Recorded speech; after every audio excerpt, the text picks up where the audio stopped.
Après des mesures traduisant une volonté politique manifestée par la réduction annoncée des taxes, l'exonération fiscale en Casamance, la suppression du visa d'entrée, le tableau a été complété par l'instauration d'un crédit hôtelier et touristique. Seulement, nombreux sont les responsables de réceptifs hôteliers dans la partie sud du pays qui pensent que ces mesures tardent à produire les effets escomptés. Youssouf Sissoko est le propriétaire d'un hôtel du Cap Skirring.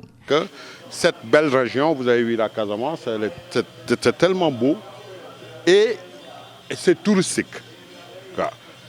Il faut des structures comme ça.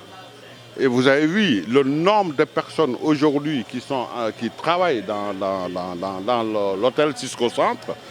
Et c'est pour ça que je lance un clin d'œil. Je lance un clin d'œil à l'État.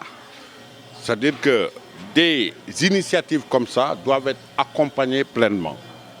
Je dis bien pleinement, il faut vraiment accompagner ces genres d'initiatives. Okay? Il y a bien sûr des aides à gauche, à droite, mais un accompagnement sérieux pour booster cette région. C'est une participation au développement du pays. J'aurais pu faire autre chose, ou voilà, tranquillement ne pas m'intéresser à tout ça. Mais je me dis non, c'est mon pays, tout le monde doit mettre la main à la pâte et je mets la main à la pâte. Si vraiment c'est sérieux ce qu'ils sont en train de dire, ils veulent booster cette région, donc donner un coup de pouce pour qu'on ait des réceptifs dignes de son nom. La crise que traverse le secteur ces dernières années s'empire avec toujours et encore de terribles difficultés d'accès à des crédits, à des conditions favorables qui engendrent des conséquences énormes comme le déficit d'investissement pour maintenir la qualité des réceptifs hôteliers dans la station balnéaire du Cap Skirring. Il y a ce que vous voyez ici, mais il y a l'extension derrière qui est un peu en stand-by en attendant le CHT.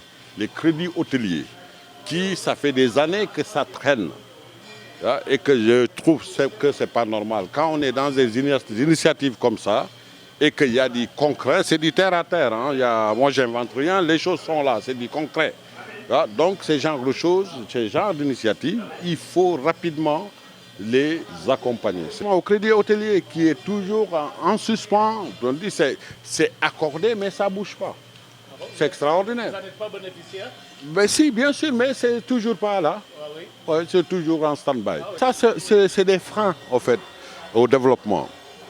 Et une autre chose, moi, je veux bien être accompagné pour finaliser au moins ce projet, parce que je sais que c'est un projet qui peut booster cette région, qui peut faire amener beaucoup de choses. Même si l'État ne m'accompagne pas, mais au moins qu'on puisse nous donner nos bails.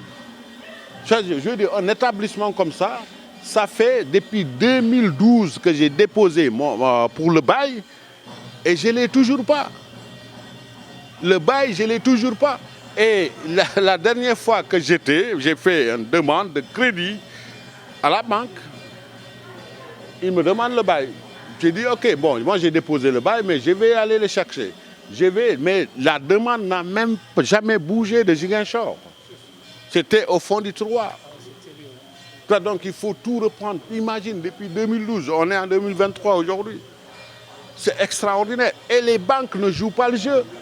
Il y a combien d'investissements ici? Il y a plus de 3 milliards d'investissements sur fonds propres. Par rapport à la mesure liée à la défiscalisation des hôtels en Casamance, la loi n'a jamais été appliquée à en croire l'hôtelier. Cela fait 7 ans aujourd'hui que les hôteliers attendent, espèrent, prient pour que cette mesure soit enfin effective. L'exonération tant attendue, quant à elle, ressemble à une histoire invraisemblable que l'on se raconte les soirs autour du feu pour passer le temps. Ça, c'est beau, mais il faut avoir un document. On n'a pas de document qui prouve que vraiment on est exonéré. Et donc quand les agents viennent nous demander ici, Ben, on leur dit on est exonéré. Je dis c'est où les documents?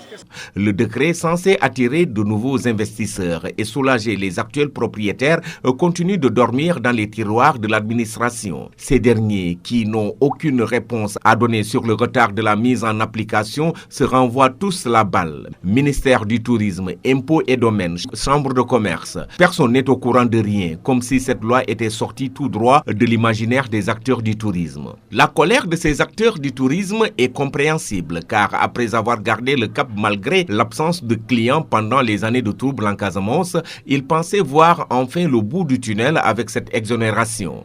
Ces acteurs qui, malgré ces lourdeurs notoires, se donnent corps et âme pour renverser la tendance qui fait de la station balnéaire de la commune de Diembéring une cité touristique qui ne fonctionne qu'à une seule période de 6 mois, dite saison touristique. J'ai dit il faut qu'on enlève cette notion de basse saison. Il y a pas, je ne veux plus entendre parler de basse saison. Il faut qu'on booste et il suffit de mettre les choses en place, les gens ils viennent. Ben, si vous dites que c'est la basse saison, on ferme, ben, il n'y a personne qui va venir. Donc résultat, aujourd'hui, ben, il n'y a plus de basse saison ici au Cap Skirring. Voilà.